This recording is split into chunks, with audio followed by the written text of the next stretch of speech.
1,000 is our bull case. Yep. So that's assuming that autonomous driving gets turned on. That's assuming our bull case assumptions for the EV market.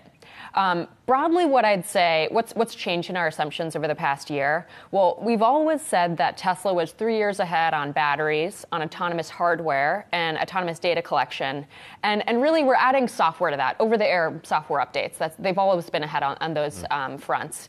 And what we've seen happen is really the rest of the auto market, shockingly, is still so far behind Tesla. I mean, there hasn't been an EV produced that's on par with a Model S, which came out, 7, 8 years ago. We're just seeing it move further ahead on all of those fronts. This is Tasha Keeney speaking about Tesla predictions for the future price of the stock.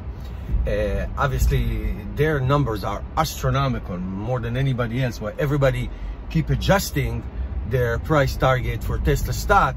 She and ARK Investment, Kathy Wood, and she been talking about this price for a long time and just upped it to 6,000.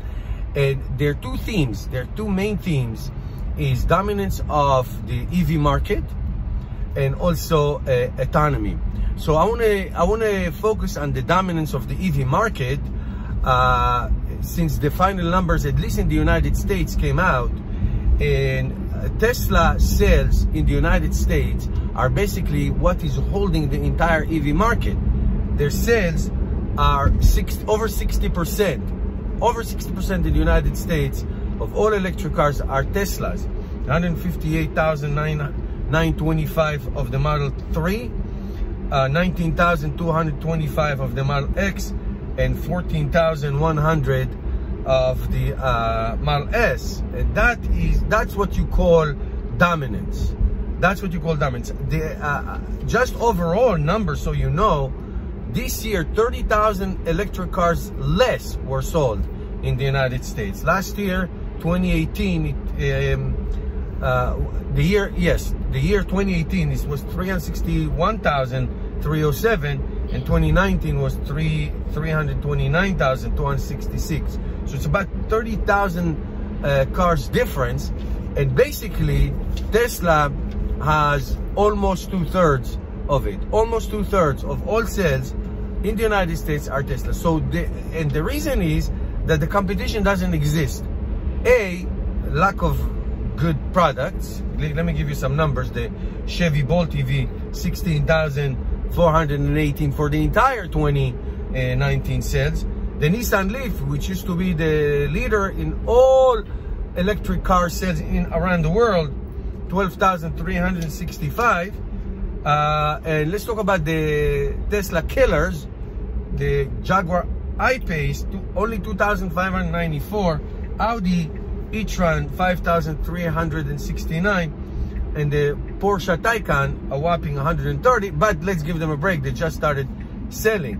Now, let's just talk about the Porsche, because that was the hottest item to talk about.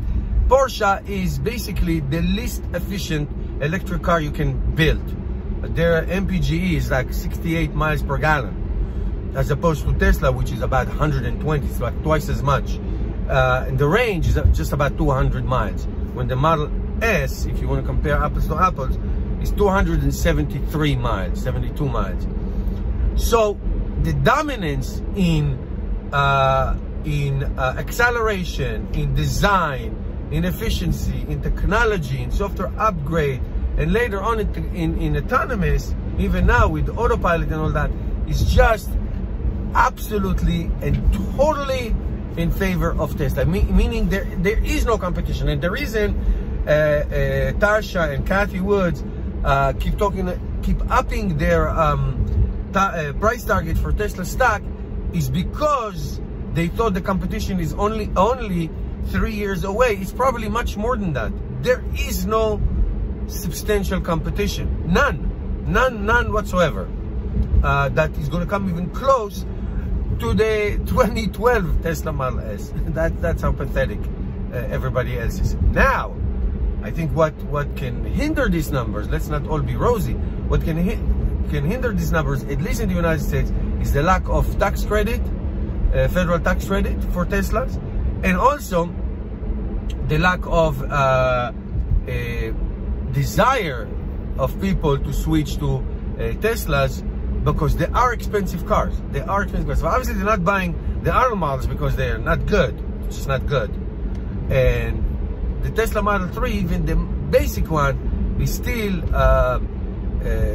close to $40,000, and there are no federal tax incentives. So that, we'll see what happens. We know that registration in California went down by half last month.